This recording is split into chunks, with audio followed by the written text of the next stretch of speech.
Support for Hamas is on the rise in Gaza. The majority of civilians there deny Hamas committed atrocities against Israelis on October 7th. Some of those civilians, we've learned, are shielding and helping Hamas militants. One hostage sharing her experience in captivity says she was being held by a civilian family in Gaza and experienced what she described as a holocaust. Civilians' involvement is further complicating a war where Israel's goal is to root out Hamas terrorists, but is pressured to protect Palestinians who are largely supportive of Hamas. According to the Palestinian Center for Policy and Survey Research, 75% of civilians in Gaza believe Hamas was correct to launch its assault on Israel on October 7th. And ever since the war began, support for Hamas has strengthened. The majority of Palestinians would like to see Hamas in control of Gaza over other leadership when the war ends.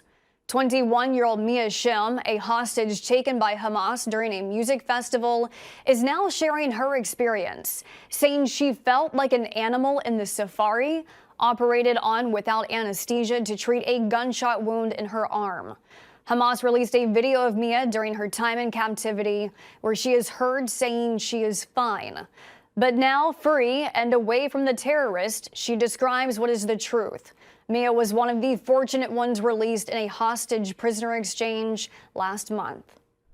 Mia says her captors were a family of civilians and wants the world to understand Israel is up against more than just Hamas militants.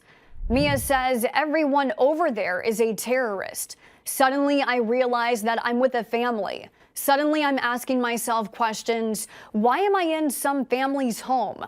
Why are there kids here? Why is there a wife? It was important to me to relay the truth about the nature of the people who live in Gaza, who they truly are, and what I experienced there. I went through a Holocaust. Navigating through civilians to seek out Hamas has proven to be difficult for Israel. One of Hamas's war tactics, dressing as innocent civilians to blend in, blurring the lines for Israeli soldiers on who the enemy is. Israel got it wrong in the tragic death of 3 hostages earlier this month, the Israeli military taking full responsibility, but stressing the complexity of situations on the ground as the enemy embeds itself with civilians.